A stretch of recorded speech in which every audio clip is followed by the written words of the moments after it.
Welcome to another video. Now we're in Bolivia. Bolivia is crazy, man. It's just never seem to like it. They've got a place called Dumbo's. Really, it's really strange. Just walking down the street here. It's just when I got off the plane, I just realised you look like a kind of third world country, but then you walk like 5 minutes to the left, and it turns out to be Disneyland. Well, it looks like Disneyland or Playa del Carmen in Mexico. It's like that, but I'll just show you down this fair in a bit. Just on my way to Argentina, just a little detour before yeah, we're in La Paz now. Yeah, I'll just walk up. There's a fair going on down here, so I'll show you this fair. Yeah, this is the centre of La Paz, but on the outskirts it looks a lot like Cusco. Pretty third world country kind of stuff it looks like on the outskirts, but when you come here to the centre, this you can tell you're getting close to Argentina. You just feel it in the air. Like you see everyone's styles change. Everyone's starting to wear tracksuits and start to be more, trying to be more fashionable and stuff.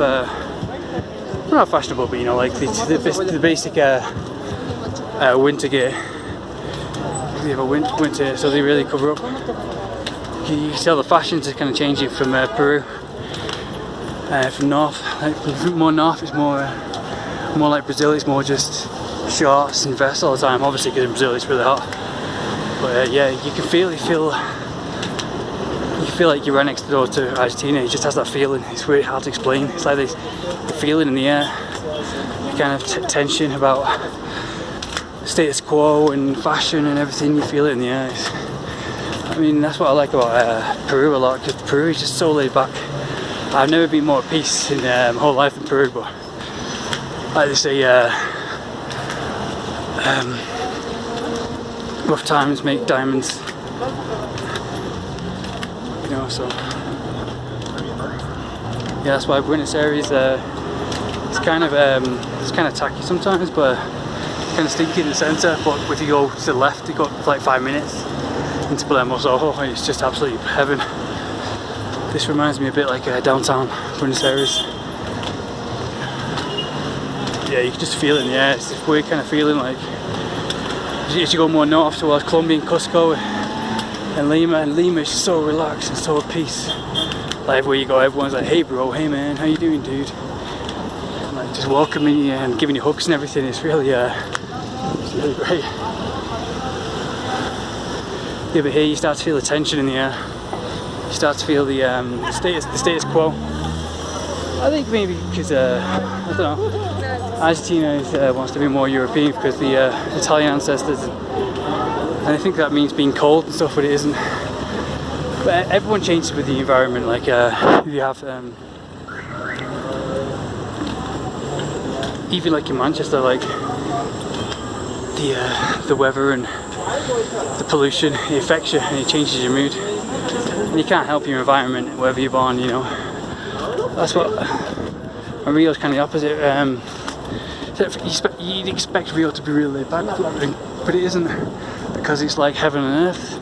Because well, supposedly on paper it looks like heaven and earth because it has you know, the beach, the outdoor gym, all the healthy nature, and I can't wait to go back there for kickboxing training. You just feel really healthy because you're always sweating, you're in the sauna all the time, and the fruits. I've been chasing that my whole life. Well, the past few years I've been chasing that for like the past 7 years, that true nature of real life, and that's where I want to be, back in Rio, but I just have stuff to do. I have people to visit in Argentina, some friends. But I can't wait to get, now my foot's healed, now I've not got a broken foot, I can't wait to get back to training in Brazil. But, yeah, most of Brazil is so laid back and so open and so warm and so laughing all the time, everyone's really friendly. And I just fall in love with them. I am in love with them just forever. Well, I fell in love with Brazil since I met my first Brazilian girlfriend was in 2011, 7 years ago, in New York. She was the most adorable thing ever. But Rio is kind of the opposite of that kind of warm, open Brazil. Most of it is anyway. Most of it's like, 'cause it's the main city like Buenos Aires, the main cities are always like being protected, like, oh, this is our city, we've got to protect it from the gringos, you know, we've got to protect this heaven, you know, this is ours, you know. And you know what they say, pride comes before the fall, and they're really proud of it, you know. The same with all cities, like you go to London, you go to New York, and you're outsider, you go, oh no, you're the outsider, this is New York, this is London, you know, we're the best, you know, just for being born in a certain city. And those are because of the weak people that don't have anything else to be proud of, so they have to be proud of just for being born, you know, because they don't have anything else to be proud of. So those are the weak people you just gotta ignore. You get those everywhere. But in Peru, everyone was just like so non-crazy. Like cities like this, you get crazy people just there because the stress of the city and the people bounce off each other, and it's just the bullshit bouncing off each other puts other people at the time, because the more people you have together, the more likely you have bullshit bouncing off each other. That's why you have in condensed, I was just betraying, that's why I'm out of breath.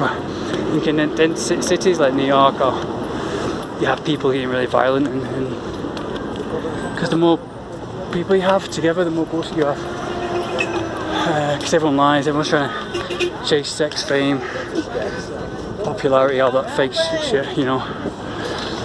Everyone's trying to be fake because, you know, to get it from what society says. There's a cute little square up here where they're partying, dancing, and I saw like 5-year-old girls, like about 5 or 7. They were on the road and they were selling stuff, like, you know, a proper grown-up job. They were doing the grown-up job of selling stuff. They were dressed in like aprons, and these 5-year-old girls were selling things and saying, you know, shouting out like the other stalls keepers do, go, hey, free solids, all this kind of stuff, and well, free Bolivias and all that.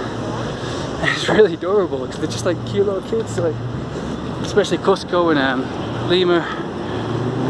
They have like the cute little adorable kids, and the same here because this isn't far from Peru. You have the same kind of Indian kind of looking kids, and they're just so adorable, like native Indio kind of kids, and they look just so adorable. Like Ecuador and Peru, and here you have the same kind of kids, and they're just so adorable. They're wearing the backpacks, and they're so adorable. So I can't explain it. And these little girls were on the corner here selling stuff, and they had the big cute chubby cheeks and chubby noses. Is the most adorable thing I've ever seen. Seeing them trying to do a grown-up, well, they were doing a grown-up job on the streets.